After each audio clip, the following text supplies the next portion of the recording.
In this tutorial, we will apply what we have learned about area constraints and also learn a little bit about mark sense extraction. We are going to set up a module to extract mark sense data, or checkboxes, for the title of the person filling out the order form.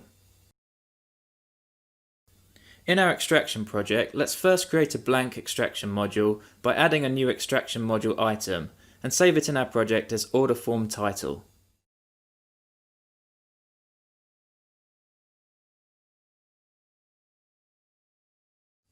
From the Toolbox panel, we'll drag a field item onto the module canvas, and in the Properties panel, change the name property to Mr. Again from the Toolbox panel, we'll drag a mark sense item onto the module canvas, so it is to the left of the field item, leaving the name as is for now. The mark sense is a component that looks at the pixel density of a specified area on the image and determines whether there is a check mark inside that area. Now we'll use provide results and parameters to connect the two items. Next up, we add a search onto the module canvas so it is to the left of the mark sense item, and in the Properties panel, change the name property to Mr.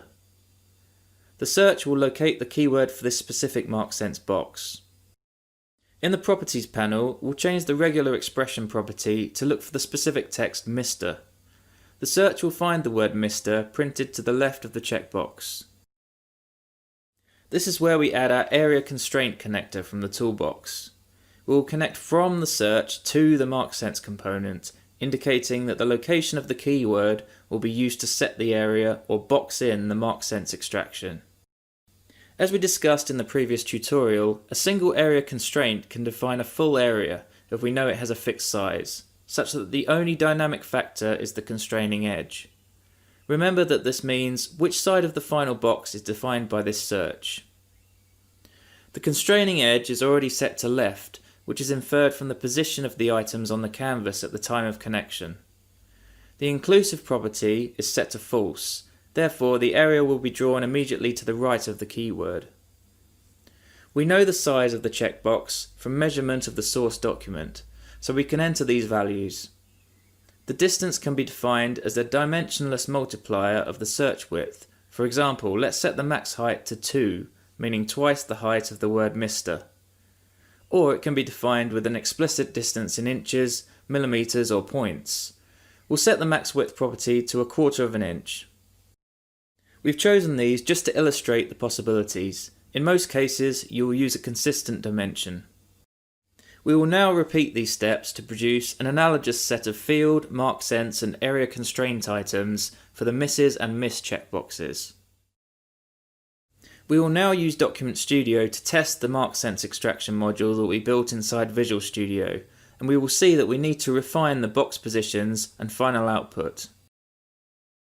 From the extraction menu, let's load the extraction configuration by browsing to the FBXLC file. The compiled extraction module is now referenced from Document Studio and is ready to use to extract our documents. From the extraction menu, we select Run All to process every document. The extraction module is run against the OCR within each PDF. The results are written to the Mr., Mrs. and Miss fields, which are displayed as new data columns, and the document viewer highlights the position of the extracted fields. You can see that the mark sense areas are the correct size for the checkboxes and are correctly positioned to the right of the search keywords. However, they are immediately adjacent. An offset is required to move the boxes further to the right so they are in the correct positions. Returning to our Visual Studio project, from the Toolbox panel, we are going to drag an area modifier item onto the top of the first mark sense item for the Mr. field.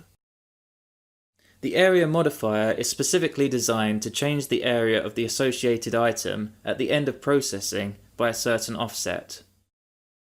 We will select the area modifier now, and in the Properties panel, change the left offset and right offset properties to 0.4 inches.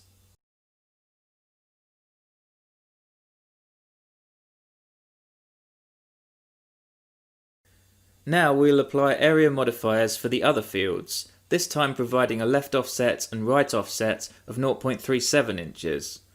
The smaller value is required because for these fields the checkbox is actually closer to the right edge of the search location, because Mrs. and Miss are slightly longer keywords than Mr.